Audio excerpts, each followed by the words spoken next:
Welcome to the Explainer. Let's just dive right into this because I want you to picture a seemingly impossible setup. Imagine a stick figure standing in front of a screen, watching a single point trace out a path. But it's not just drawing a basic circle or a figure eight. It's drawing the entire, highly detailed, instantly recognizable silhouette of a horse. And here is the kicker. That horse is being drawn by nothing more than a bunch of arrows, with each one just spinning in a circle at its very own constant speed. So here's the big mystery we're looking at. How on earth do we translate a jagged, chaotic, intricate shape, like that horse outline, into a collection of perfectly smooth, spinning loops? I mean, it kind of feels like a magic trick, right? Taking something so complicated and just reducing it down to this really fundamental, repetitive geometry. Let's actually walk through the math our stick figure is building here. Step 1. You take a spinning arrow and put it in a circle. It just spins at one constant speed. Let's say it makes one full loop every time the whole curve is drawn. Then, step 2, you grab a second, slightly smaller arrow and attach it tip to tail to the first one. Maybe this one is spinning twice as fast. Step 3, you just chain dozens of these things together. Some are spinning forward, some are actually spinning backwards. But somehow, against all odds, the tip of the very last arrow in that crazy rotating chain perfectly traces the exact outline of our horse. Now, the crucial mechanism making this happen is a formal concept called uniform circular motion. And what we're really doing here by decomposing a shape into these spinning circles is making an absolutely extraordinary mathematical claim. We're saying that literally any path in a 2D plane, no matter how wiggly or chaotic, is secretly just a sum of the simplest possible motion in all of physics, an object moving in a circle at a constant speed. And honestly, this isn't just some abstract geometry trick. This math is the literal engine running your everyday reality. Think about human speech. Every complex sentence you've ever spoken is really just a very specific combination of simple hums at different pitches. This is exactly how audio compression works. When you play an MP3, your device is breaking down the audio into these pure frequency components, and then it's just cleverly throwing away the specific spinning circles that your ear won't even notice are gone. Which brings us to part 1, the complication, the square wave. We need to see how this builds, so our stick figure is going to turn away from the horse for a second and look at a totally different beast, the square wave. It abruptly jumps straight up, stays flat, jumps straight down, and just repeats. It's sharp, it's blocky, and if you're looking at those sharp corners and thinking, wait, how can perfectly smooth sine waves ever stack up to create an instant 90-degree jump, you are absolutely right to be suspicious. The mathematical reality is that you have to stack an infinite number of these smooth waves falling from the top of the screen to perfectly capture that corner. Any finite number of waves is always going to overshoot the jump just a little bit. Which brings us to this incredibly specific, honestly kind of annoying number, 9%. This is what's known as the Gibbs phenomenon.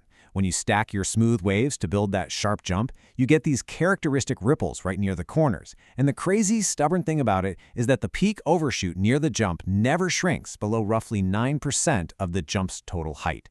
Literally, no matter how many waves you add, you can stack 50, 200, or 1,000 perfectly smooth sine waves. And yeah, as you add more, the approximation gets beautifully tight everywhere else along the flat parts of the wave. But right at the discontinuity, that overshoot just gets squeezed into a thinner and thinner sliver. It crowds right up against the jump, but its height stubbornly refuses to go away. Okay, let's step back and look at part 2, visualizing the math, complex functions. Because drawing a horse is obviously a lot different than a simple square wave moving left to right. For a 2D drawing, you need a position in space at every single moment. So here is the really elegant shift in perspective.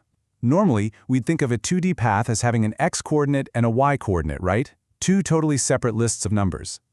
But using Fourier series, named after the mathematician who figured this out, we package those together into a single complex number, x plus iy.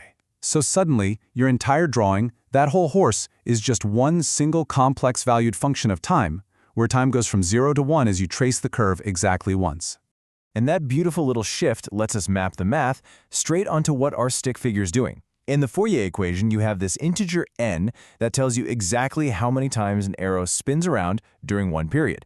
Then you have a coefficient c underscore n, which sets the radius of that specific circle and its starting angle.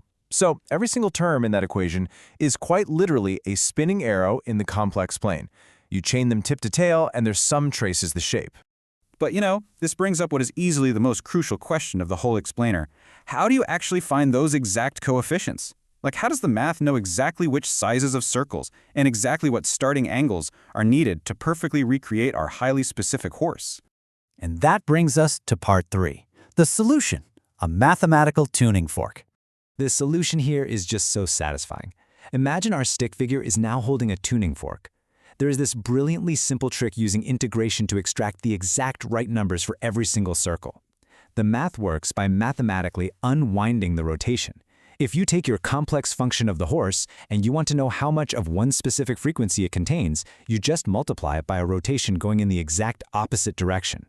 If the horse has a component spinning at that exact frequency, this unwinding action isolates it and holds it completely still.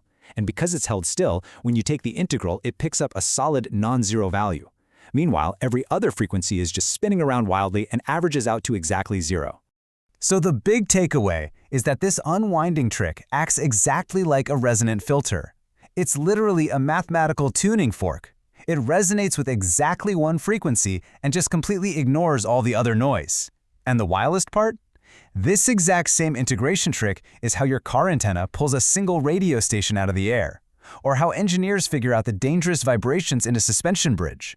It's the same exact math, just wearing different clothes. Let's see how all this builds into something truly profound in part 4, the paradigm shift, reframing complexity. Because it is time to step back and realize what this massive chain of, say, 300 spinning circles actually means for how we view reality itself. We didn't just uncover a neat animation trick, this is a total paradigm shift. It brilliantly illustrates a deep duality at the heart of the universe.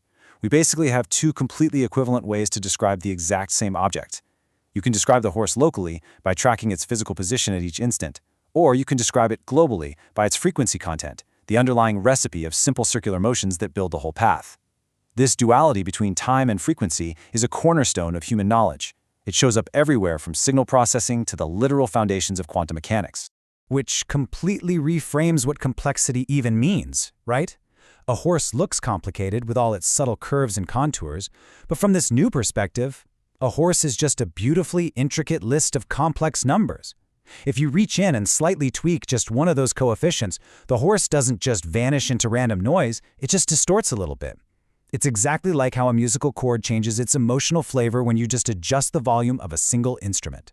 So the crucial point to take away from all this is that the geometry of shapes is quite literally the algebra of frequencies. This whole chain of spinning arrows isn't just drawing a picture.